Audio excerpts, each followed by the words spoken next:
Então, boa tarde a todas as pessoas que estão aqui nos acompanhando na sala de cinema da UFPEL e também através do canal do YouTube, do LEPAI. Eu sou a professora Cláudia Kurmaini, do Departamento de Antropologia da Universidade Federal de Pelotas.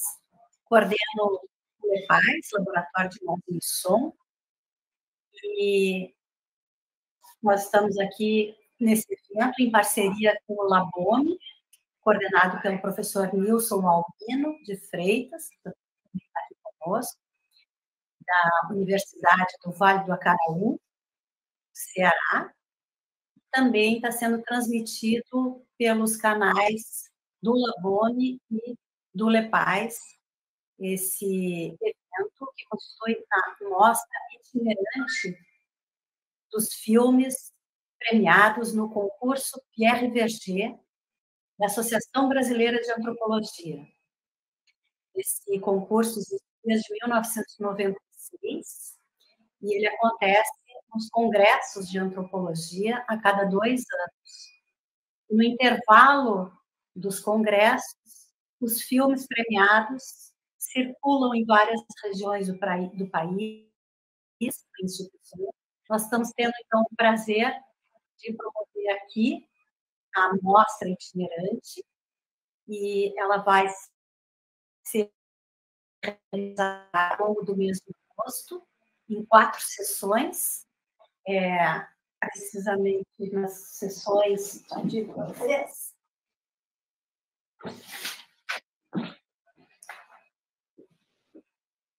Primeira sessão no dia de hoje, com o filme Auto de Resistência, da Natasha Neri e do Lula Carvalho. Dia 10 de agosto, quinta-feira que vem, nós vamos apresentar 3 outros filmes premiados. Dia 17 de agosto, mais 2 filmes. E 31 de agosto, nós encerramos, então, com 3 filmes. O material de divulgação está circulando na internet. E nós convidamos os autores desses filmes para debaterem conosco ao final de cada sessão. Nós tivemos a confirmação dos autores e das autoras, e, inclusive, na sessão de hoje, com Natasha Neri, mas até o momento eu não tive o retorno dela de que ela tenha recebido o link enviado anteriormente. Então, nós ficamos na expectativa de que, ao longo aqui da projeção do filme, ela entre em contato conosco. Ela falou, inclusive, que traria uma das mães protagonistas do filme, e estamos aí com essa expectativa de poder debater com elas. Caso elas não apareçam, nós vamos nos restringir a debater entre nós mesmo o filme. O link, vou pedir para o professor Nilson aqui colocar no chat. As pessoas que se inscreveram, né, receberam já o link de inscrição, e as pessoas que receberam esse link, então, podem acompanhar o filme pelo Vimeo. Tá? Então, também é importante dizer que essa edição é de 2022, do Prêmio Pierre Verger, que foi presidida pela Vi Grunwald, artista e professora da Universidade Federal do Rio Grande do Sul, e atualmente a presidência do prêmio é de Andréa Barbosa, que talvez esteja conosco também aqui na sessão. Em todo caso, ela havia se inscrito para a apresentação. Esse filme, então, Auto de Resistência, ele foi dirigido pela Natasha Neri, que é jornalista, mestre em Sociologia e Antropologia pela Universidade Federal do Rio de Janeiro, pesquisadora nas áreas de direitos humanos e de justiça criminal, e também é cineasta.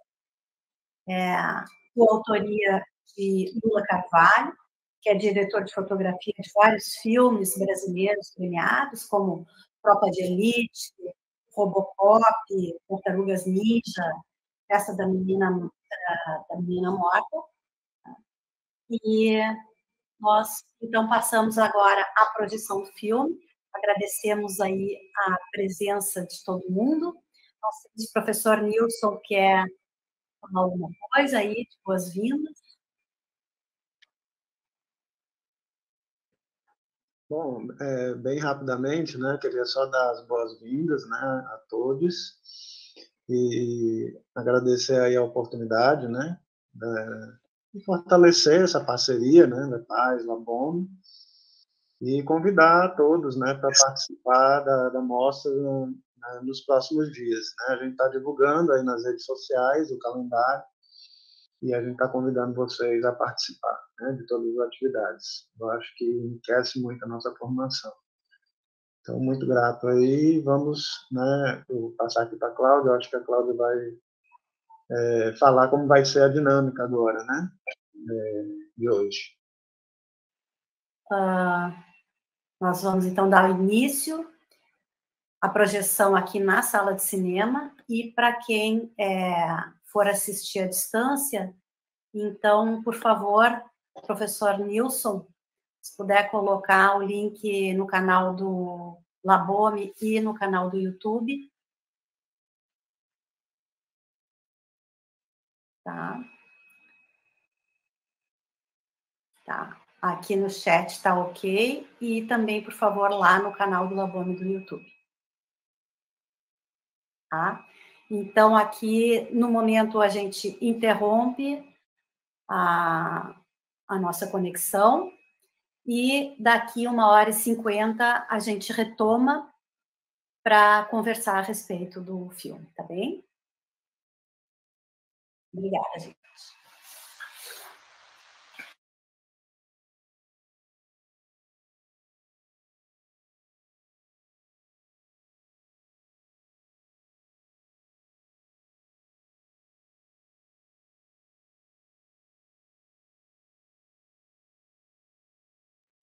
Natasha, a gente fica assim... Eu já conheci o filme, já assisti várias vezes, também estava na comissão do Prêmio Pierre Berger, em que ele foi premiado em primeiro lugar no concurso, e a cada vez que eu assisto de novo, a gente fica sob um impacto, né, é muito forte e é muito atual, apesar de não ser nada de novo, né, não ser nada de novidade, se parece algo, um fenômeno estrutural mesmo do Estado brasileiro. No momento, ele ganha ainda mais importância, até em função das novidades em torno do caso da Marielle Franco, né, ela aparece aí, também a atualidade dessa nova matança que se deslocou do Rio de Janeiro para São Paulo também, né? Então, eu queria começar, assim, primeiro parabenizando demais vocês e agradecendo pela tua presença. Queria que tu falasse um pouco como é que foi, então, o processo de pesquisa, né, tu como antropóloga, e o trabalho de cineasta, né, como é que... e tu também tem uma formação em jornalismo, né? Então, como é que essas 3 áreas se conectam? Para que tu conte um pouco para a gente como é a relação, qual é o papel, afinal, da antropologia, da sociologia, da pesquisa, da universidade pública, né, diante de um fato, de um fenômeno social de tamanha importância e violência, assim. Também queria te dizer que essa atividade envolve uma rede de pesquisa, né? O professor Nilson coordena o Labome, lá no Ceará, Laboratório de Antropologia Visual, e nós aqui no extremo sul do Brasil, no LEPAIS, né? Nós somos já parceiros há muito tempo, e o nosso propósito é sempre estar vinculando o ensino, a pesquisa e a extensão. Essa atividade também faz parte da disciplina de Antropologia Visual, né? Então, por isso é importante para a gente entender qual a relação entre pesquisa, essas diferentes áreas, e a responsabilidade social, né, do trabalho através do cinema, né, diante desse fenômeno. Obrigada, professora Cláudia, e a todos envolvidos, né, nessa exibição, nessa mostra do Prêmio Pierre Verger. É uma honra. Eu fico muito feliz de poder voltar aos debates acadêmicos com o filme. Eu tive uma carreira acadêmica um pouco interrompida 10 anos atrás, depois de 4 anos de fazer o doutorado. Eu saí porque eu tive 2 filhas e o meu marido se mudou por conta de trabalho e, enfim, naquele momento a maternidade e a academia tinham muitas tensões relacionadas a isso, né? Então, eu não terminei o doutorado, apesar de ter qualificado minha tese. Mas durante o doutorado foi quando eu comecei a pesquisar o tema dos homicídios praticados pela polícia, os chamados autos de resistência. Né? A auto de resistência é uma classificação administrativa que até 2012 a Polícia Civil do Rio de Janeiro adotava. A primeira pesquisa feita sobre os autos de resistência foi feita pelo juiz Sérgio Verani. Ele fez a pesquisa dentro da justiça, né, percebendo as práticas estruturais da polícia e os arquivamentos. Ele pesquisou os casos que chegavam, né, ao Tribunal de Justiça com pedido de arquivamento. Então, a primeira é um marco, assim. O livro dele se chama Assassinatos em Nome da Lei. Ele é um grande jurista, um desembargador nesse momento. E eu fui para a antropologia, né, depois de ser impactada pelo sistema socioeducativo. Eu trabalhava como... Bem, eu sempre tive um pezinho na antropologia desde a graduação em comunicação. Eu falei, gente, estou no lugar errado, fazendo comunicação. Eu fiz todas as minhas eletivas, já fui bolsista de PIBIC do Everardo Rocha, antropólogo lá da PUC, na área da comunicação. E quando eu já tinha passado para o programa de pós-graduação em Sociologia e Antropologia da UFRJ, PPGSA, para fazer um mestrado, eu estava trabalhando no Jornal do Brasil até os meses antes de eu começar o mestrado, e eu fui visitar uma unidade socioeducativa. E fui muito impactada pela violência do cárcere, do socioeducativo, né, das unidades de adolescentes em conflito com a lei, adolescentes autores de ato infracional. E aí eu fui para a antropologia pesquisar justamente a violência de Estado, né? E aí no doutorado eu estava participando de uma pesquisa que era mais ampla, com o professor Michel Miss, era uma pesquisa sobre inquéritos. Inquéritos de homicídio, inquéritos de roubo, inquéritos de estelionato. E quando nós estávamos fazendo pesquisa de campo, etnografia, em delegacias, em promotorias de investigação penal, nós percebemos, né, eu, principalmente Carolina Grillo, que é professora da UF hoje em dia, que também é autora desse livro que a gente escreveu, né, depois, chama Quando a Polícia Mata, Homicídio por Autos de Resistência no Rio de Janeiro, foi publicado em 2013 na Booklink, está disponível no site do NECVU, na academia, que a gente descreve essa etnografia sobre como o Estado lida com esses procedimentos relativos aos autos de resistência. Então, a gente estava pesquisando inicialmente homicídios e a gente percebeu que nas delegacias e nas promotorias, os homicídios praticados pela polícia, eles eram de uma outra ordem, eles não eram considerados homicídios, eles eram considerados mortes praticadas em legítima defesa. Eles todos começam, a gente viu na delegacia, eles começam com o registro já partindo da tese da legítima defesa, baseado na fala dos policiais.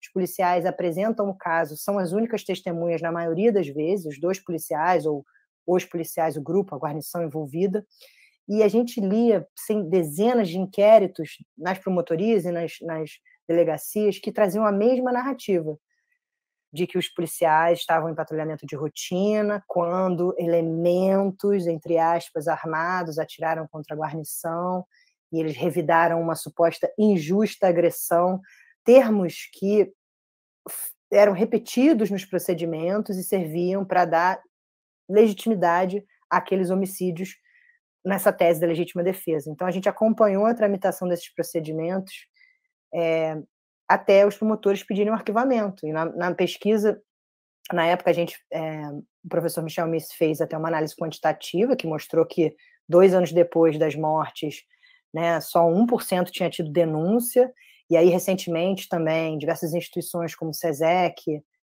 fizeram uma pesquisa que foi lançada esse ano, do Fórum Justiça, que mostrou que mais de 90% dos homicídios praticados pela polícia não tiveram denúncia. A Samira Bueno também chegou a números parecidos recentemente, em pesquisa em São Paulo e no Rio de Janeiro. Então, a gente tem a legitimação dessas mortes pelo sistema de justiça.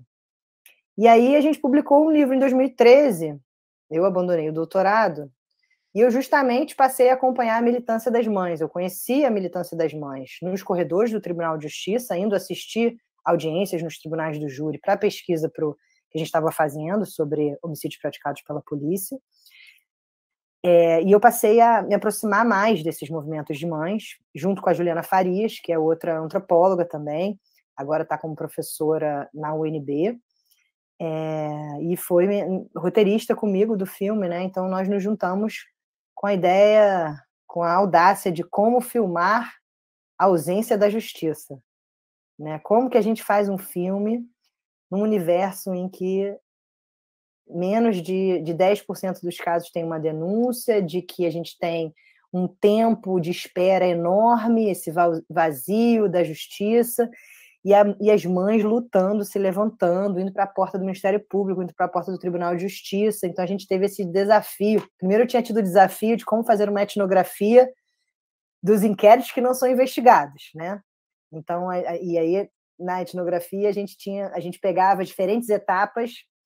Foi uma garimpagem para a gente fazer a pesquisa, tanto para o UFRJ quanto do filme. Porque você chega numa vara do Tribunal do Júri, pergunta para os funcionários da vara, do cartório, e para os magistrados, quantos são os homicídios que você tem aqui nessa vara que foram praticados por policiais em serviço? Não sabemos, até hoje. Não existe um marcador no banco de dados, nem no sistema de informações deles, que eles possam dizer, olha, temos aqui 100 casos na nossa vara. Não se sabe. Quais são os casos que eles conhecem? Justamente os casos em que tem a militância das mães. Porque elas vão para a porta do tribunal, porque elas foram procurar o promotor, porque no dia da audiência elas ficam, né, na plateia, como elas aparecem, com as camisas, né? São esses os casos em que eles percebem que alguma coisa de errado está acontecendo nesse caso. Tem muitos familiares envolvidos, então eles avisavam, olha, nesse caso aqui, olha, vai ter familiar que vai vir, quando eu fazia pesquisa, né, pelo UFRJ. Então, na pesquisa pelo UFRJ, a gente justamente, como uma das conclusões, de que a militância dos familiares era um fator que, de fato, produzia decisões diferenciadas do que o processamento comum que leva ao arquivamento. Então, tinha mais possibilidade de ser investigado, mais possibilidade de ter perícia, mais possibilidade de ter uma denúncia do Ministério Público e de chegar a um tribunal do júri por conta da atuação dos familiares. Porque são elas que fazem a investigação, elas vão para a cena do crime, elas levam testemunha na delegacia, elas levam, né, as familiares que já passaram por isso, levam as outras familiares para a defensoria, para o Ministério Público. Então, elas empurram essa engrenagem da justiça que funciona, né, num sentido contrário a elas, passando por cima delas, legitimando esse genocídio do povo negro nas favelas. Então, nós nos juntamos, eu e Juliana, fomos até os movimentos de mães, antes mesmo de terminar de escrever o projeto, a gente começou a pensar nisso, nós fomos até Manguinhos, tivemos reunião com o Fórum Social de Manguinhos e com a Rede de Comunidades e Movimentos contra a Violência para falar, olha, a gente quer construir esse filme com vocês, o que vocês acham disso? Aí eu falo que foi mais difícil do que defesa de tese, porque elas falaram, o filme? Como é que vocês vão filmar isso? Para que serve esse filme? Vai ter personagem policial? Como que vocês vão contar essa história? Então, eles levantaram uma série de questões desde o começo de como é que o filme poderia ser usado como ferramenta de luta. Né? Se ia ser só um filme assim para passar em cinema, ou se a gente ia usar o filme para no advocacy, na litigância estratégica que eles fazem, né? Então, elas nos questionaram desde o começo a pensar que impactos um documentário sobre esse tema poderia causar. E por isso nós construímos com elas não só a produção do filme, mas o que se chama hoje em dia, né, de campanha de impacto do filme, que é uma campanha construída com os movimentos sociais de favelas e as mães de vítimas de violência do Estado. Se deixar, eu fico aqui falando horas, gente.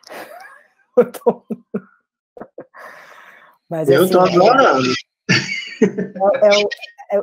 É diferente você entrar com uma câmera no tribunal do júri, né? Eu tinha entrado ali com um caderninho e estado do lado das familiares, né? Pesquisando. E aí, com o filme, a gente se propõe a estar nesses diversos espaços dentro dos tribunais, né? Ou seja, com o promotor, a partir do ponto de vista dos advogados de defesa, filmando com eles também, né? A gente filmou com os advogados de defesa, sentar do lado das mães nesse momento, nessa teatralidade dessas audiências, né? Que elas são um grande teatro, né? O professor Luiz Figueira escreveu uma tese sobre isso, sobre os tribunais do júri, né? Que é uma tese muito bacana, que fala bastante sobre essa oralidade, dessas construções, dessas narrativas que se tornam verdades jurídicas, né? Então, como filmar isso tudo? Uma câmera é um objeto completamente estranho ali dentro, né? E inicialmente, quando a gente começou a fazer esse filme, a gente não sabia se a gente ia ter autorização para filmar as audiências, né? Então, mas como a gente já era pesquisadora, a gente já sabia que a gente ia tomar chá de cadeira e que ia ter que ter paciência. E no final do filme, a gente levou 2 anos e meio para filmar. Conseguimos filmar um júri, né? E tivemos autorização de 11 magistrados, das 4 varas criminais dos tribunais do júri, são 4 tribunais do júri na capital do Rio. Então, conseguimos filmar a justiça, mas aí depois, quando você vai para a ilha de edição, é como é que você mostra esses tempos da justiça e os efeitos perversos dessa incriminação e revitimização das vítimas ali naquele espaço do tribunal a partir da narrativa cinematográfica, né? Então, eu contei com a Marília Moraes, editora, que tem uma sensibilidade muito grande, e nós duas estivemos grávidas na ilha de edição. Então, a gente viveu esse processo da edição grávida e depois amamentando nossos filhos. E tinha muita gente que falava, nossa, estão fazendo um filme tão pesado, grávidas, e eu acho que justamente isso fez toda a diferença, da gente estar sentindo tudo aquilo, mais ainda a flor da pele, né? Essa dor que vem do ventre das mulheres, de terem tido seus filhos tirados dos seus braços, né? Acho que foi uma coisa que nos deu a paciência e um olhar ali um pouco mais cuidadoso, né? Materno, né? Sobre essas dores. A Cláudia está aqui falando, né? Mas vou deixar vocês à vontade para fazerem perguntas também, senão eu vou ficar aqui falando. Fatinha! Fatinha chegou! Uhul! Eu ia dizer que ela entrou aqui na sala. Seja bem-vinda, Fatinha! Seja bem-vinda. Eu teria... Posso apresentar a Fatinha? Tá bom, pode apresentar. Vai lá. A Fatinha é a nossa pequena gigante da militância dos familiares. Ela é moradora da Rocinha. Ela é mãe do Hugo Leonardo, que foi assassinado pelo Batalhão de Choque em abril de 2012. E no filme, ela aparece justamente na frente do Ministério Público. Naquele momento que a gente fez o filme, o caso da Fatinha estava parado, sem investigação. Eu fico toda arrepiada, Fatinha, porque quando eu fui procurar o Ministério Público para fazer o filme, e eu cheguei na promotora que era responsável pelo caso, pela investigação do caso da Fatinha, eu já conhecia a Fatinha das ruas, né, dos protestos, e a gente já estava fazendo o filme, e eu falei, olha, Fatinha, eu vou pedir para entrevistar a promotora responsável. E eu cheguei lá e a promotora não quis dar entrevista. Ela falou, olha, você vem sem câmera porque eu quero conversar com você. E aí a promotora falou, por que você não tira esse caso do seu filme? Aí eu falei, como assim? Ela, olha, esse caso aqui não vai dar para denunciar. A investigação que estava sendo feita era uma investigação sobre a família da Fatinha. Uma investigação que só tinha a palavra dos policiais. E era uma investigação que incriminava a família. Filha de Fatinha tinha sido testemunha num outro caso de violência. Ela colocava uma narrativa como se o Hugo tivesse algum tipo de envolvimento que não tinha. O Hugo não tinha, né, não tinha... Mesmo que tivesse, não poderia ter sido assassinado. Então, ela chegou para mim e falou, eu tenho outros casos aqui que são muito melhores para você botar no seu filme. Porque ela não tinha investigado o caso e não ia denunciar o caso. Então, a Fatinha aparece no filme na porta do Ministério Público. Naquele dia, ela teve reunião com o procurador-geral. Depois daquele protesto no filme, o caso da Fatinha foi transferido para o Grupo de Apoio Especializado em Segurança Pública, que é especializado no Ministério Público para investigar, acabou, mas durante 5 anos investigava só crimes cometidos por policiais e agentes do Estado. O caso foi investigado e o caso foi denunciado. Está numa vara do Tribunal do Júri, já tiveram algumas audiências, né? Então, Fatinha conquistou, a partir desse grito que aparece aí no filme, na fala dela, a investigação, a denúncia do caso, e agora o caso está, né, na fase de instrução no Tribunal de Justiça. Então, Fatinha é uma mulher que nos orgulha muito com sua luta, com sua resistência, uma amiga muito querida. Eu estou morrendo de saudade e fico muito feliz que você esteja hoje aqui, Fatinha. Bem-vinda. Eu também. Obrigada, gente. Boa tarde. Boa tarde. Boa tarde, Fatinha. É uma honra, assim, sem palavras, de poder contar com a sua presença aqui. Obrigada. Você fique à vontade para tomar a palavra. O professor Nilson aqui já está com uma questão, eu acho, mas a gente te passa a palavra também. Eu vou ter que desligar às vezes a câmera, que a minha está instável aqui, a minha internet, mas fique bem à vontade. Não, vocês podem ficar à vontade, tá? Pode ficar à vontade. A Natasha já falou algumas coisas, então para mim tá bom. Obrigada, tá bom? Posso? Sim, Nilson. Primeiro, cumprimentar a Fatinha aí, seja bem-vinda a essa atividade nossa. Também queria dar os parabéns aí à Natasha, né, pelo filme. Foi muito bom, gostei demais. Já tinha visto uma vez, né, segunda vez. Mas eu queria que você falasse um pouco, Natasha. Eu vi que o filme teve equipe, né, teve financiamento, né, enfim. Eu queria que você falasse um pouco como é que foi esse processo todo. E eu tenho uma pergunta também para a Fatinha. Como foi, assim, como é que foi o seu sentimento, né, com relação à participação nesse filme, né, e o que o filme contribuiu, né, para sua luta, né, para o movimento, né, enfim. E como foi que você sentiu também o filme quando ele foi finalizado, né? Queria saber tanto como foi a participação, né, o sentimento que você teve, como também depois de ver o filme finalizado. E se você usou já esse filme, né, para alguma atividade do movimento, né, das mães, ou outros movimentos, outras atividades que você participou. Enfim, eu queria saber um pouco como é que foi isso. Deixa a Fatinha responder primeiro, né? Que eu já falei. Fala, Fatinha. Para mim foi uma honra. Eu tinha, na época, quando o meu filho foi assassinado, foi perto da minha casa, né? E, assim, desse dia para cá, eu perdi o chão, eu perdi tudo. Eu perdi tudo. Eu vivia escondido e tudo, aí calhou também de fazer o que fizeram com o Amarildo. Quando teve o ato do Amarildo na boca do túnel, aqui em São Conrado, eu fui escondido para lá, né? Eu fui escondido para lá por causa dos policiais, que eu e meus filhos estavam sendo ameaçados de morte. Então, eu fui escondida com cartaz. Lá eu conheci a Deise do Cantagalo, conheci a Patrícia, da Rede Movimento contra a Violência, e outras pessoas que eu não lembro o nome. Com a Rede Movimento contra a Violência, eu conheci Natasha, porque todos os atos que tinha, eu participava. Tudo que tinha, eu participava. A pessoa falava, pode deixar que eu vou pagar sua passagem. Arruma emprestado e vem. Estamos em tal lugar. E daí foi indo, fui tomando coragem, mas era difícil eu falar. A primeira vez que eu peguei um microfone para falar foi no ato do filho da Ana Paula, do Jonathan, que foi em Manguinhos. Nem no ato do DG eu consegui falar, com a dona Fátima, a mãe do DG me deu a palavra, mas eu não conseguia falar. Porque tudo aquilo para mim, tudo que aconteceu, agora amenizou, mas antes não.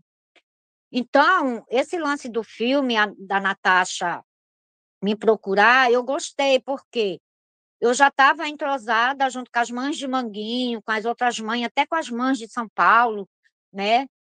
E eu já estava mais, assim, um pouquinho, assim, mais à vontade que eu poderia falar. Aí a Natasha, né, entrou em contato, conversou comigo, perguntou se eu topava. Aí foi daí que eu topei. Eu topei participar, né? E, assim, foram várias vezes que a gente filmou e tudo. A Natasha foi até no lugar onde eu nunca fui, que foi aonde os policiais disseram que foi a troca de tiro, né? Que os bandidos correram e só o Hugo ficou com 38. A Natasha foi lá ver, que não tinha nada a ver mesmo. Foi assim. Então, isso para mim, esse filme para mim foi uma grande bênção na minha vida e uma abertura mais para mim poder não ter medo de falar, não ter medo de ser repreendida. Através desse filme, eu dei palestra já em vários lugares, né? Em São Paulo, eu perdi as contas de quantas vezes eu fui lá para dar palestra, né, Natasha? É, e a gente foi para Minas, Bahia, essas coisas, sabe? Então, isso para mim é muito gratificante. Aí, uma coisa que eu digo, bastou meu filho ser assassinado para me conhecer a terra onde eu nasci, que foi na Bahia. E foi o primeiro lugar que eu fui para um ato, foi na Bahia. Então, foi gratificante. O Estado tirou meu filho, tirou minha saúde, tirou a vida que eu tinha, uma vida maravilhosa que eu tinha, graças a Deus. Mas eu ganhei várias mulheres, eu ganhei uma outra família. E eu agradeço a Natasha por estar nesse filme, né? Participei. E dizer assim, nós fomos ver, né? Quando ele ficou pronto, ela chamou, né? Todas as mães que participou para poder ir lá ver, que foi no cinema em Botafogo. Mas eu não tenho coragem de ver, eu não vejo o filme. Eu passo mal, eu não gosto de ver. Não gosto de ver, não gosto. Eu já fui participar de vários locais onde ele já foi, né, aqui no Rio, para poder passar no cinema, mas quando chega na hora, que começa, aí quando dá um pedacinho eu saio e fico do lado de fora até acabar. Mas para mim foi muito gratificante, sabe? Muito gratificante, porque eu tinha medo de falar. E esse filme deu abertura para mim poder seguir. Eu continuo na luta, né? Uma família vítima do Estado, que o Estado não faz nada mesmo. Mas eu estou aí. Eu já tentei desistir, mas não vou, não. Não vou desistir, não. Estou começando a minha vida agora do zero de novo.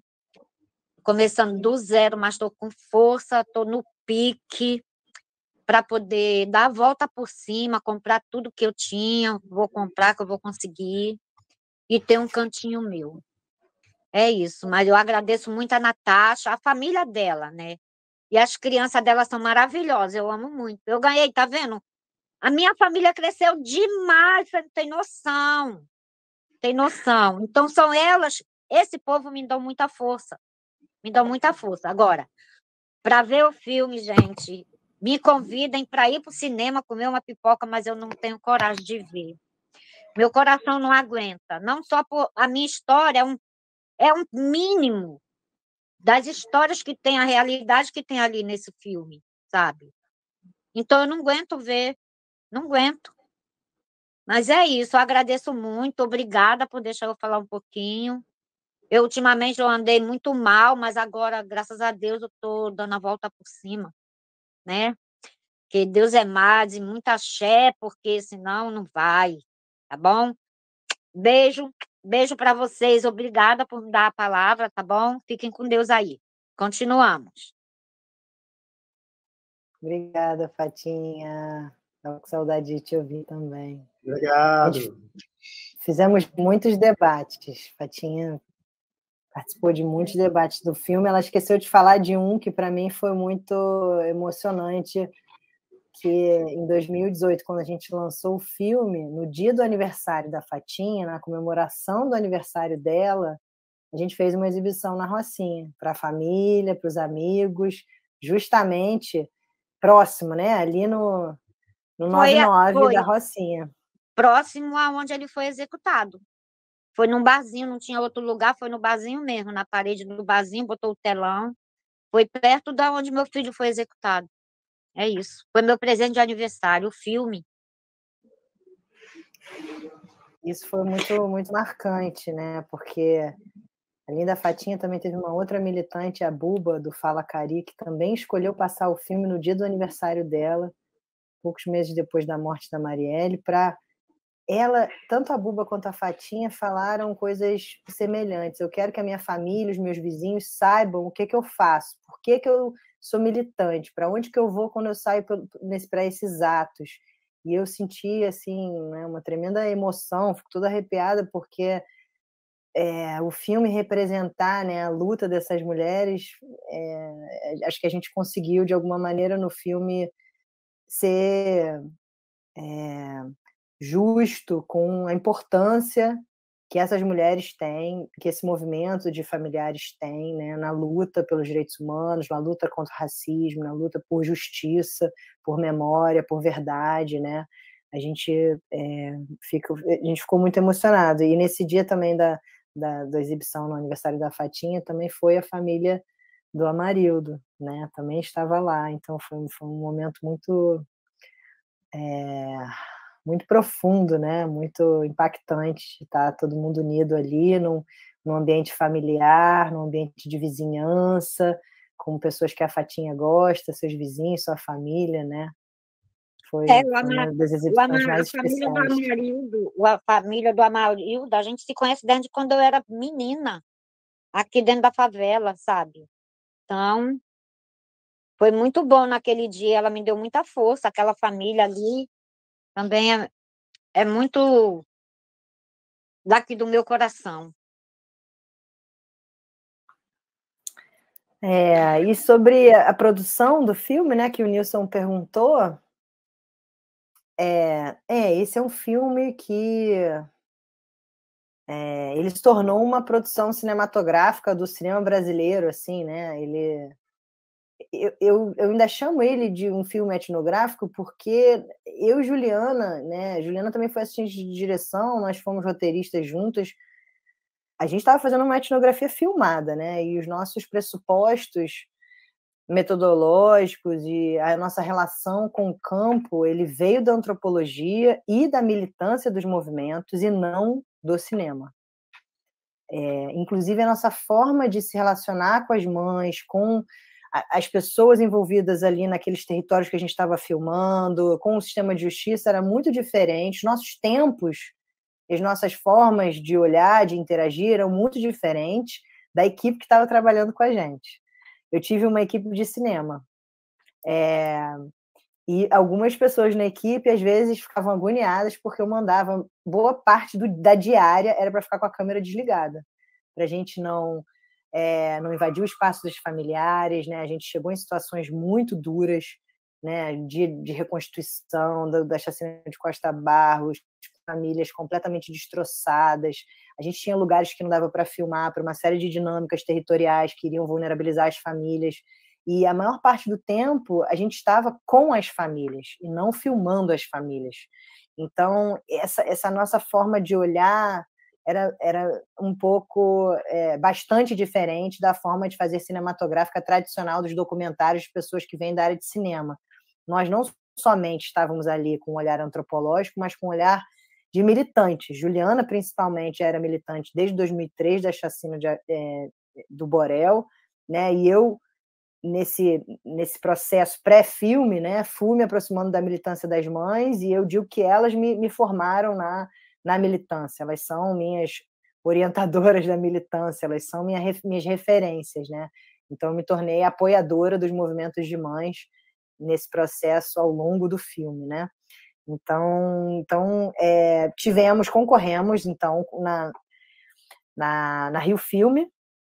Eu estava trabalhando para pesquisas para outros documentários e eu estava filmando de uma maneira, né, por ativismo mesmo, alguns protestos das mães. Tinha ido filmar muito 2013, 2014, estava veio Copa do Mundo 2014, aí eu fiz inicialmente uma edição para uma exposição dos 50 anos da ditadura e as permanências da violência de Estado. E aí, em 2015, com o agravamento da situação dos autos de resistência, que incrivelmente piorou desde então, a gente tem, nesse momento, a maior crise, né, de homicídios praticados. A gente tem uma política letal, genocida, posta publicamente como a forma de fazer na segurança pública pelo governo Cláudio Castro, desde o governo Witzel, Cláudio Castro. Sérgio Cabral e Pezão já era uma máquina de fazer, uma máquina de morte, e agora é pior ainda, porque a pauta política é realmente de matar e de dizer que aquilo ali é legal e é a forma de fazer segurança pública. Então, em 2015, a gente decide fazer o filme, vai falar com as mães e a gente inscreve. Me lembro quando eu fui inscrever na Rio Filme, várias pessoas que trabalham com cinema falaram: você não vai conseguir nunca dinheiro para um filme desse. Um filme que vai falar sobre esse de Estado, como assim? E, modéstia à parte, os antropólogos escrevem projeto de filme muito melhor do que os cineastas.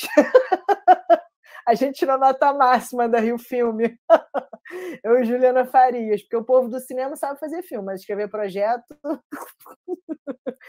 Aí passamos e conseguimos, porque a gente já tinha o campo inteiro feito, já tinha todos os personagens, não estava assim, né? A gente não estava blefando, a gente sabia que a gente ia filmar os casos que a gente ia filmar. A gente já tinha o Chauã, já tinha a Ana Paula, já tinha vários personagens mães, já tinha autorização, já tinha parceria com a Defensoria, já tinha autorização do Tribunal de Justiça, enfim.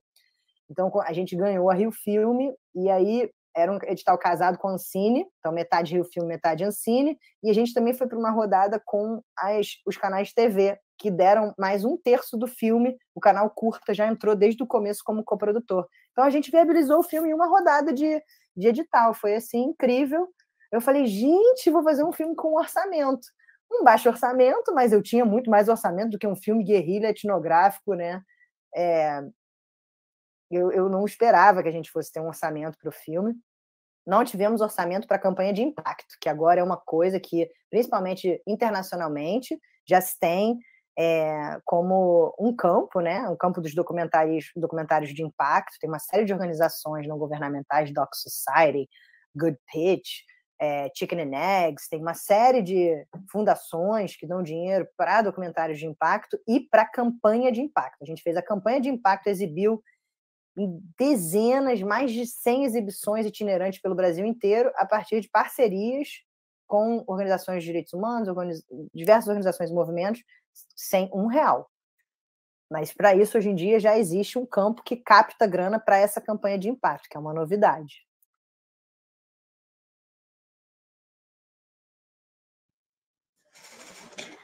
Natasha, fica muito claro assim como que um filme não é uma mera representação de uma realidade, né?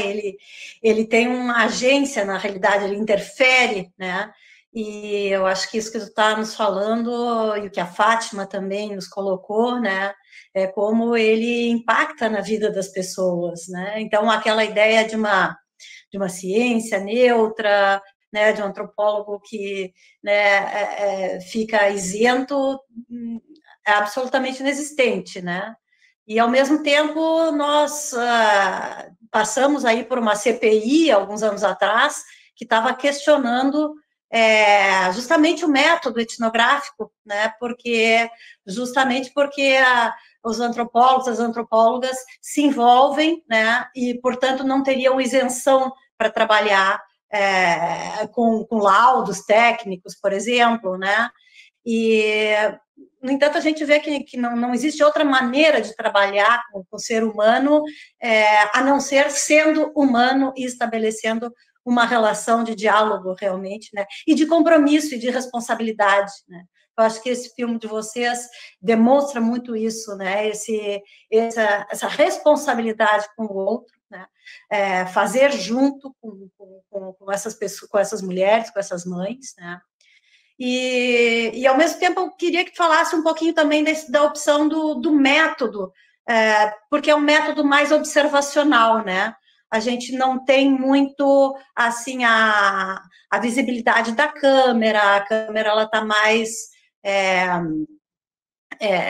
né, ao mesmo tempo que existe essa questão do engajamento, é uma câmera que está ali um pouco neutra, né? Um pouco mais ouvindo, mais captando, né, do que interferindo, né? A gente percebe completamente a interferência no resultado do filme, como é que ele circula, né? Mas no método de produção, né, mais um método observacional. É isso mesmo? Como é que tu vê essa questão?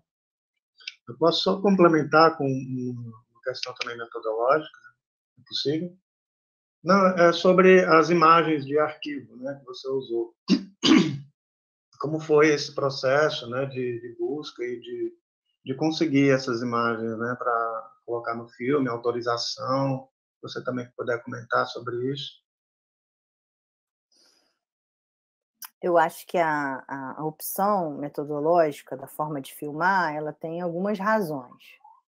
A primeira é um princípio que a gente adotou de não revitimização. A gente não queria que o filme fizesse as mães se submeterem a novamente passar pelo trauma de ter que contar múltiplas vezes, ou, né, uma performance para a câmera, vai, volta, não, vem daqui, vem dali, né? Já é penoso viver tudo que elas vivem, e a gente ainda está filmando, a gente não queria adicionar uma camada de tensão a momentos tão tensos como aqueles, né?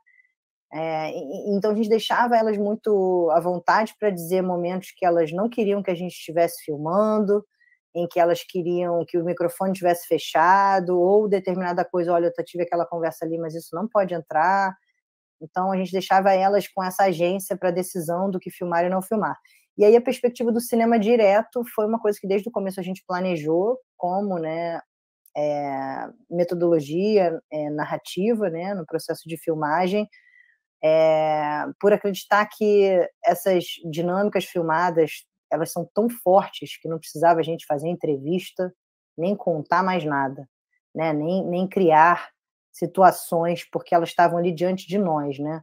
Então, na verdade, a gente filmou muito mais, inclusive com Fatinha, filmamos muito mais coisas com a Fatinha, mas a gente tinha tanto material, né? E são tantos casos que depois, na hora da edição, foi difícil. A gente chegou a fazer algumas entrevistas, porque em algum momento, né, até o Lula, meu companheiro e co-diretor, ele até em algum momento ele ficava preocupado, porque ele falava, será que as pessoas estão entendendo exatamente o que está acontecendo? Porque os casos são complexos, a forma como essas construções são feitas nos processos, de maneira acusatória, né, a forma como como isso tudo é um padrão. Às vezes, quando a gente estava na linha de edição, ele se perguntava, será que as pessoas estão entendendo que isso é um padrão? Será que as pessoas estão entendendo que isso acontece? E em algum momento a gente pensou em usar entrevistas. E o filme rejeitou. O cinema direto imperou. Chega uma hora que você tenta botar coisas no corte, e o corte rejeita. A gente chegou a fazer... Eu fiz uma entrevista com cada familiar, assim, com exceção dos familiares de Costa Barros, que eu não entrevistei, porque tinha acabado de acontecer. Eu não queria revitimizá-los, e eles contaram aquilo dali, tá no filme, né? E elas contam e recontam tantas vezes. Teve uma crítica que eu recebi da Veja, que foi a única crítica ruim do filme, que disse que era um pouco repetitivo o filme. Eu falei, bem, isso foi o objetivo, da gente contar quantas vezes a familiar tem que contar num período de 2 semanas, né? De período inicial. A gente filmou Costa Barros do dia 1 no IML até o dia 14, direto. Depois filmou todas as audiências. O júri não deu tempo, mas os policiais foram condenados a 50 e poucos anos, em 2019, se eu não me engano.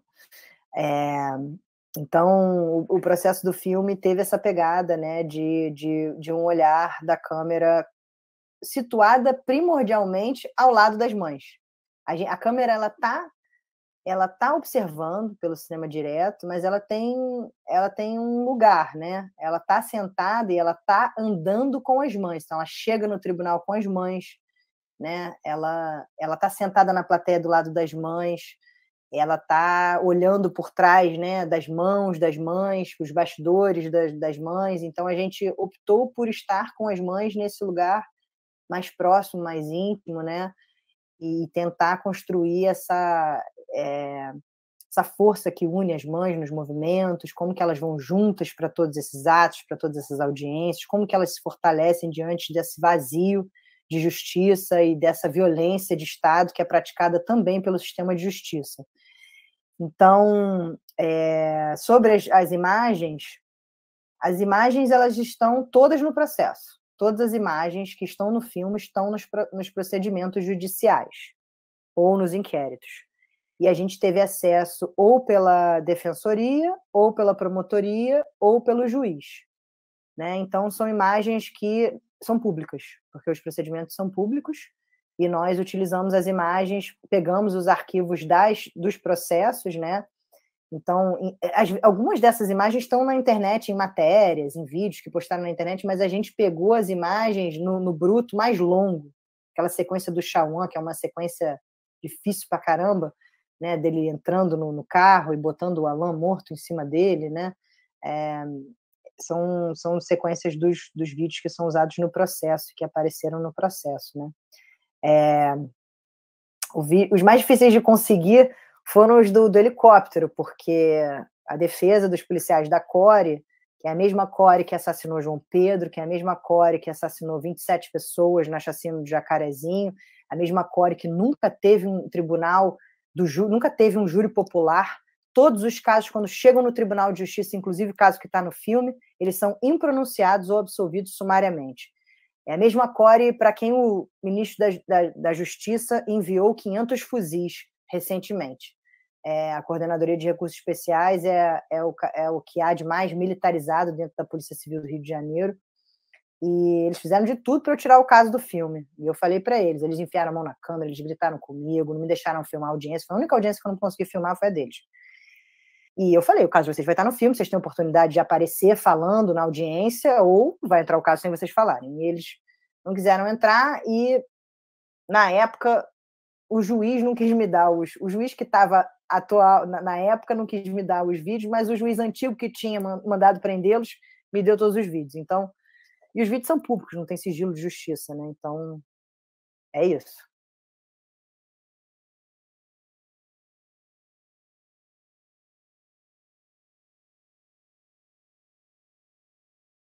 Nilson, está acompanhando aí no YouTube? Tem alguma questão que tenha surgido? Não, até agora não apareceu nenhuma questão.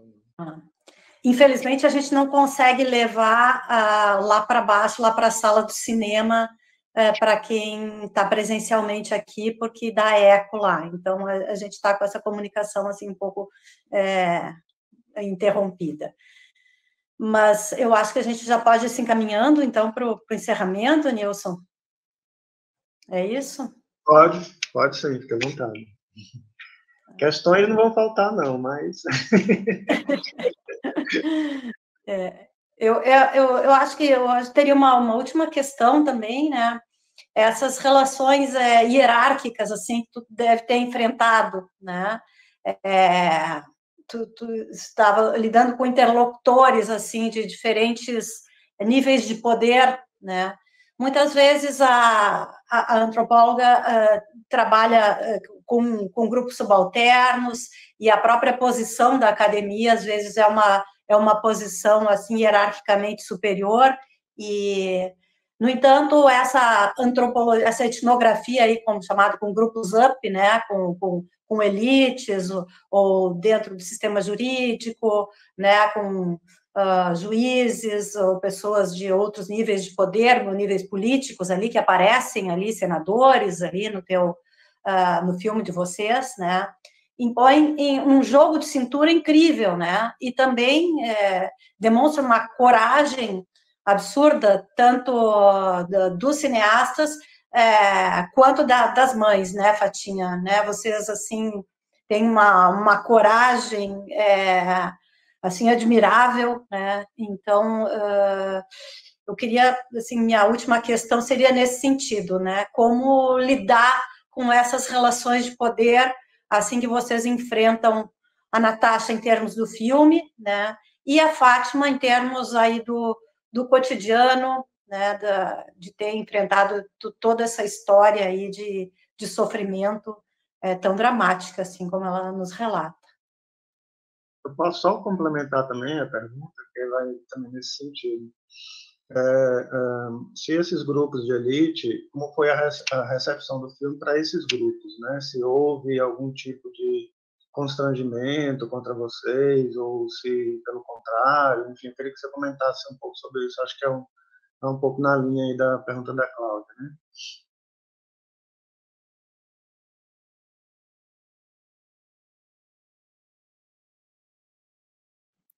Fatinha, você quer falar como que é enfrentar no dia a dia aí essas pessoas da justiça, da segurança pública, tá frente a frente com eles? Não é fácil para nenhuma de nós, mães, né? Não é fácil, porque além da gente, né, passar pelo que nós passamos, assim, querendo entender o porquê, querendo saber o porquê que fizeram isso com nossos filhos, né? A gente ser ameaçado, a gente ser aonde a gente está, que tiver policiais, eles tiram nossas fotos, ele tira foto da gente. Ele tira a foto da gente, eles ficam rindo nas nossas caras. Quando a gente faz algum ato que eu consigo, que algumas mães falam, Fatinha, manda a tua conta para botar um dinheiro, ou Fatinha, pede emprestado. Isso tudo para mim, isso para mim sabe, é me diminuir, porque por tudo que eu estou passando depois que o Estado fez com meu filho, tirou meu filho, mas tirou o que eu tinha. Tirou minha saúde, tirou meus empregos, minha vida ficou uma bagunça.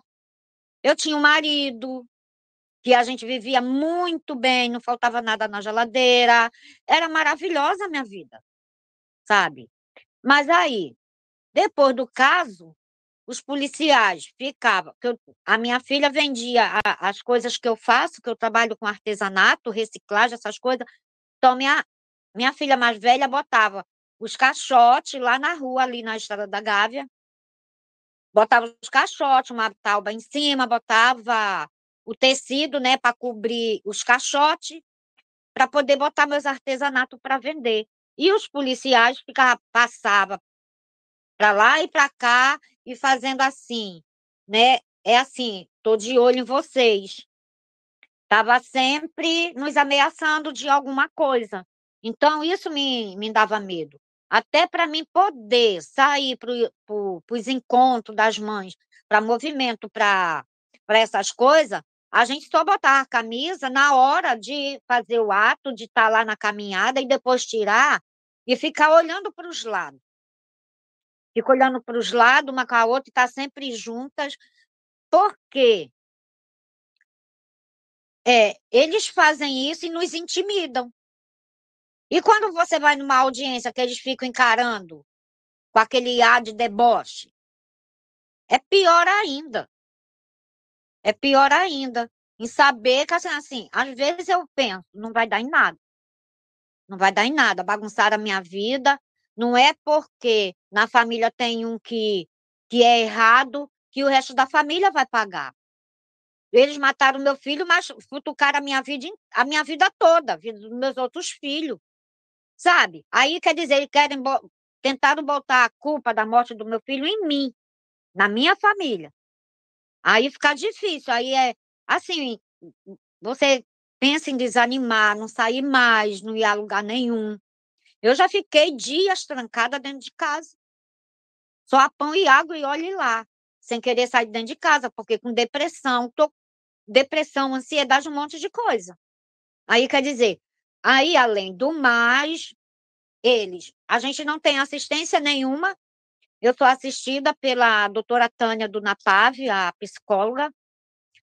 Aí eu tenho o pessoal da rede que ainda, né, me dão alguma assistência. E quando eu estou na pior, eu tenho que ficar pedindo a um e a outro. É para pagar um aluguel, é para dar um arroz para mim, para me botar um dinheiro para mim pagar minha comida.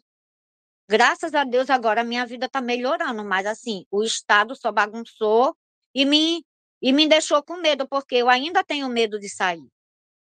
Aqui embaixo, aqui na Estrada da Gávea, tem um bar, aonde sempre fica um carro da polícia, aqui na rua. Eles ficavam, mas agora não ficam mais. Aí eu entrei, um dia de sexta-feira eu entrei nesse bar, eram umas 7 horas. E como o dono do bar é meu amigo, Aí, como estavam os amigos do meu filho que foi assassinado, os amigos dele estavam ali, aí eu entrei e pedi o dono do bar uma cerveja para me pagar depois. Eu não tinha dinheiro e que eu precisava ficar ali um pouco, que era onde meu filho costumava ficar. Aí ele me deu essa cerveja, logo depois chegou um policial lá para pegar o arrego das maquininhas e ficou me encarando. Aí eu abaixei a cabeça, mas ele deixou o recado pro dono do bar. Fala para ela que eu conheço muito bem ela e sei todas as historinhas, que eu vou ficar de olho. Aí, quer dizer, nunca mais eu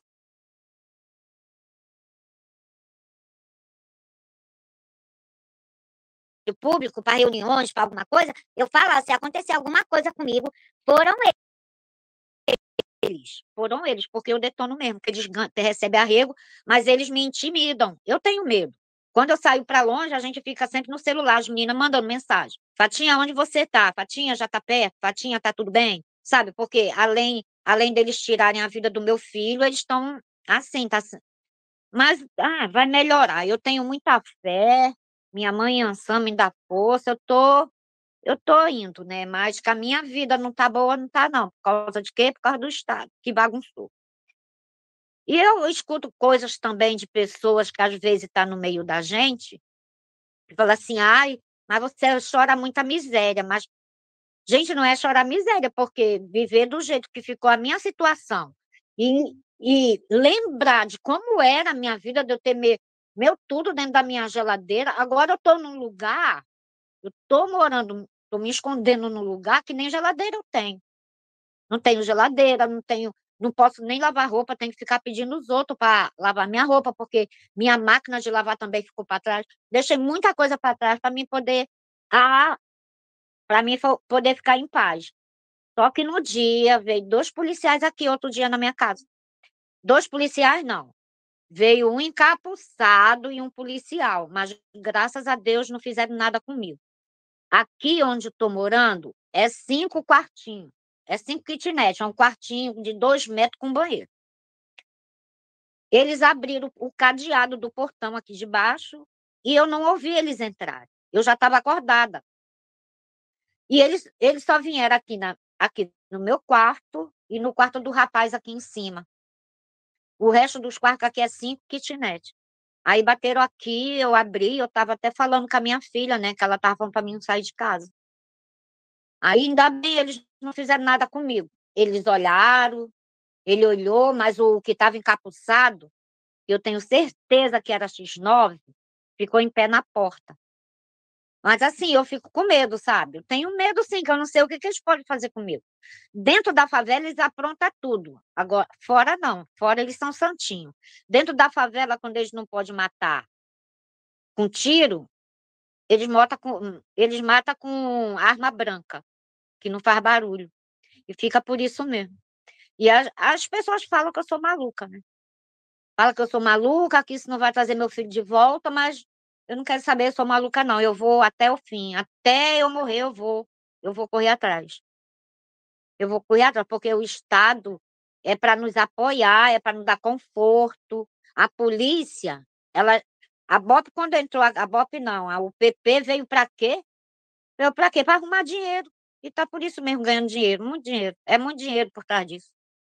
Certo. Aí quem paga sou eu, né? Que eles não fazem nada, não dão retorno de nada, a gente que tem que ficar em cima, procurando saber, porque senão eles engavetam, sentam em cima e deixa para lá. Mas eu vou seguir, eu vou continuar, eu vou conseguir me erguer, vou, porque Deus é mais, eu vou bater de frente com esse Estado até eu morrer, até eu morrer eu vou bater de frente, porque Deus é mais, vai me dar força e minha mãe Inhansã vai me dar força e eu vou firme e forte.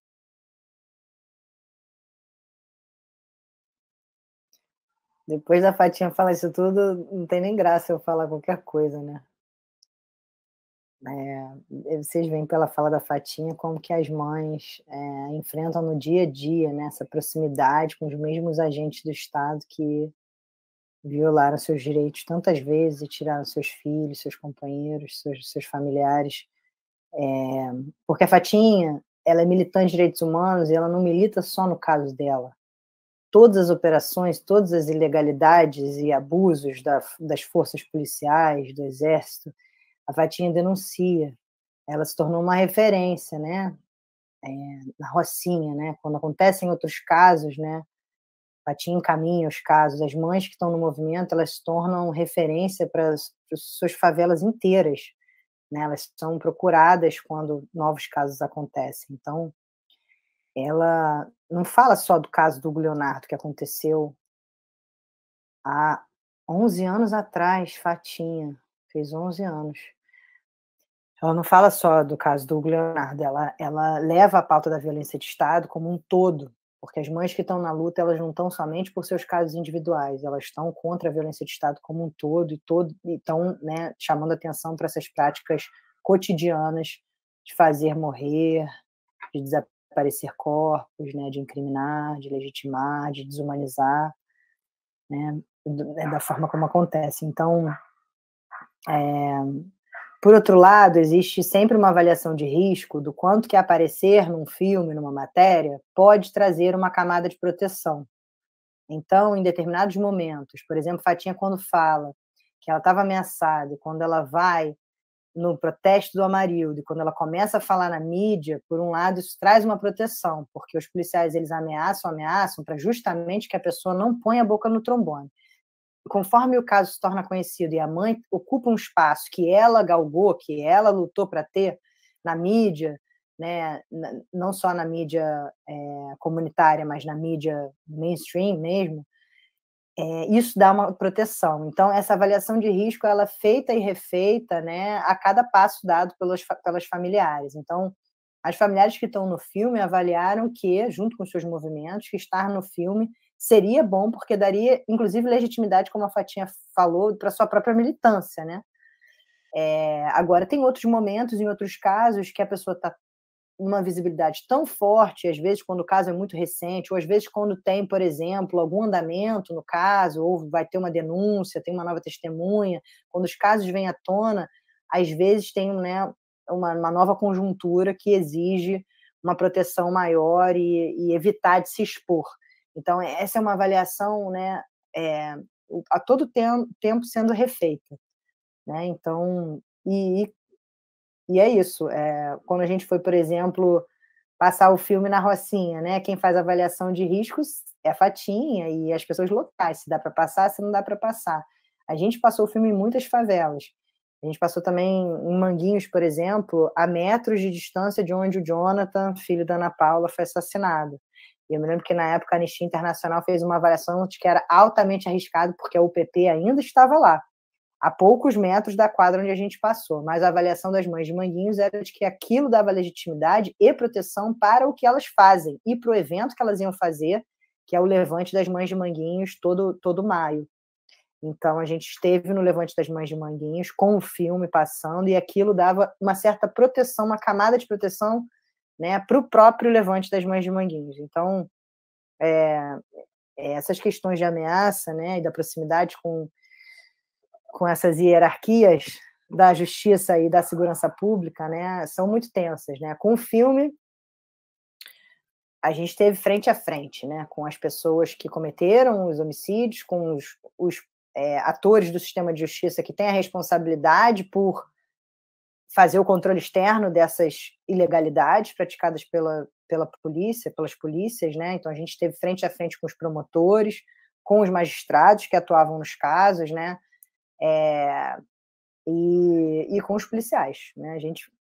A gente não desumanizou os policiais e não botou a câmera à revelia deles, porque se eles são réus, eles também têm direitos. Eu jamais ia filmar uma audiência sem falar com os policiais. Então, não só falei com os advogados, como eu falei com os policiais envolvidos, porque eu queria dizer para eles por que eu estava ali, que filme que eu estava fazendo.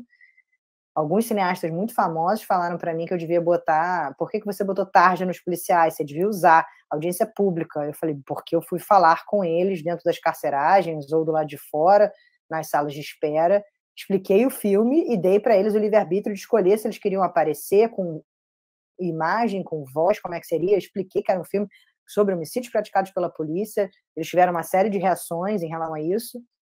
Mas os que estão no filme com voz, eles entenderam que era importante ter a fala deles, né? Então, eles aparecem dando depoimento nas audiências. Não foi fácil fazer isso, e, obviamente, quando o filme saiu, a gente teve uma série de reações online e por parte das corporações.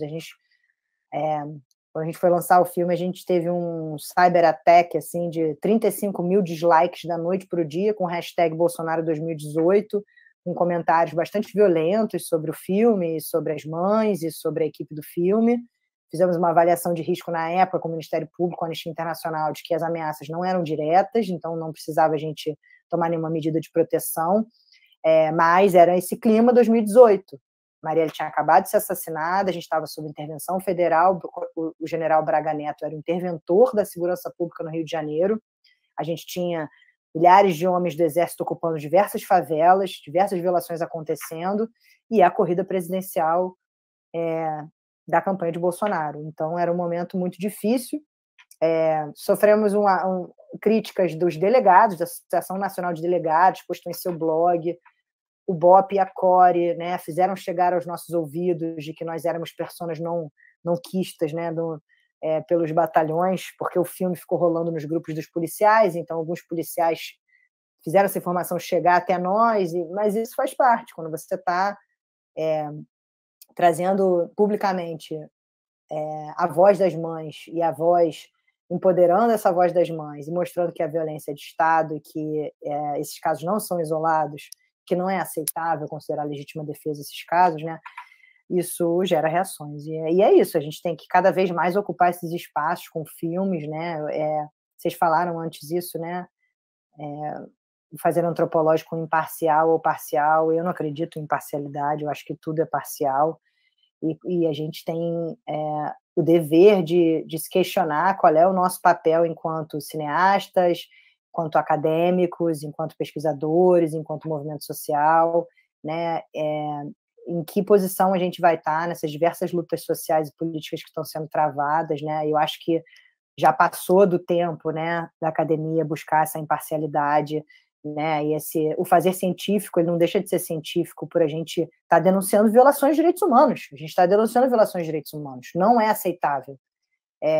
E ficar olhando para isso tudo com uma distância para ter um diploma e produzir artigo científico é muito feio, né? É a manutenção da supremacia branca, é a manutenção das hierarquias, você se eximir, você colaborar para a manutenção dos privilégios, do racismo, da violência de Estado, né? É você usar o Estado, as universidades públicas para a manutenção da violência de Estado. Então, é preciso se colocar, é preciso ter posicionamento político. E a partir do momento que você entende que todo ato é político, toda tese é política, todo filme é político, você começa a entender onde você pode se posicionar nisso tudo. E qual é o papel? Qual é o papel de um filme, né? Um filme é só entretenimento? Não. Para mim, filme é ferramenta de luta.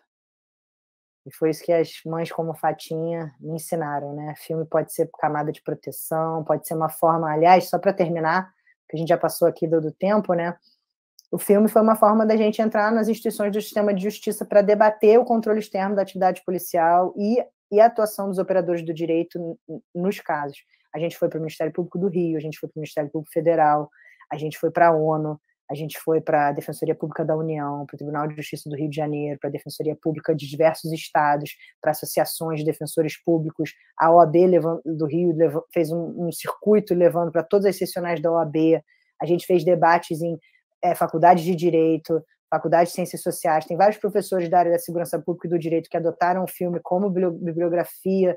Eu lembro que a professora Jaqueline Muniz adotou como bibliografia, fez os policiais e alunos dela escreverem trabalhos sobre o filme. Então, o filme teve uma carreira assim, na distribuição de impacto, né, que pôde levar os movimentos de mães para estar frente a frente com os operadores do direito que atuam em seus casos e questionar que tipo de atuação eles estão tendo. Então, isso foi muito importante também para a gente sair de um debate também só teórico sobre o filme. Então, acredito que a gente ainda vem fazendo isso, porque, infelizmente, o tema continua atual, né? Natasha, nessa linha que você está colocando, tem um comentário aqui do Rony Correia, no chat do YouTube. Ele diz assim: eu só tenho a admirar essas mães pela coragem e força a seguir. Vejo muito nesse filme nosso papel ético na antropologia, enquanto ser pesquisador para os nossos interlocutores, que sejamos força e voz juntos. E eu concordo com ele, né, inteiramente. Eu dou os parabéns, né, para você, para a Fatinha, pela coragem, né, pela ousadia. É só assim que a gente vai conseguir transformar essa sociedade aí, né, uma sociedade mais justa. Parabéns aí. Obrigada, gente. Eu estou muito feliz em estar falando de novo, porque tinha um bom... Não, eu tive uma reunião assim com o pessoal da ONU também, mas aí eu fiquei só ouvindo, não falei nada, fiquei só ouvindo, porque o caso também está para lá, mas muito obrigada mesmo. Obrigada por estar participando com vocês. Deu tempo, que eu estava na rua. Muito obrigada, Fátima. Foi um privilégio gigante ter a tua presença entre nós e da Natasha. Eu queria dizer que aqui nos acompanharam assim estudantes de graduação, de mestrado, de doutorado, professores e professoras, e eu tenho certeza que o próprio debate também vai circular para mais do que esse momento aqui que a gente está se encontrando. Então, eu queria também agradecer a parceria do Nilson, né, que tem sido incansável, dizer que a gente está aqui de norte a sul do país e muito além, né, na escuta e dando todo o apoio a vocês e com grande admiração pelo trabalho que vocês têm realizado. Obrigada. Não sei se a Paty sabe, mas eu estou no Ceará, né? E a Cláudia no Rio Grande do Sul, né? Então é de norte a sul do país mesmo. O ano passado eu fui para o Ceará, Fortaleza, com as mães, foi muitas mães para Fortaleza, Ceará, o ano passado. Temos que trazer você para o sul, então. Oba! Mas eu vou porque... Mas é que pagam minhas passagens, minha estadia, tudo, gente. Que conseguisse financiamento aí. Porque para mim sair de casa daqui, para ir aqui embaixo em São Conrado, eu tenho até que ter dinheiro para pagar passagem. Então, para mim ir para fora piorou. Aí não dá, não. Ah, mas muito bom participar com vocês, muito bom. Eu vou continuar denunciando. Toda sujeirada que o Estado faz dentro da favela, eu vou denunciar. Vou mesmo. Força, tamo junto. Tamo junto, Fatinha. Prazer, obrigada, gente. pessoal. Então, vamos encerrando por aqui, agradecendo muito a vocês, todos que participaram aí. E semana que vem, dia 10, nós temos 3 filmes, Nossas Mãos Sagradas, Nossos Espíritos Seguem Chegando e Afro Sampas. Tá bem? Seguindo a mostra dos filmes premiados no concurso Pierre Verger. Tchau, tchau. Tchau, gente. Muito obrigada a todos. Tchau. Fiquem com Deus. Tchau, Natasha. Beijo Tchau, nas crianças, Fatinha. Obrigada. Beijos.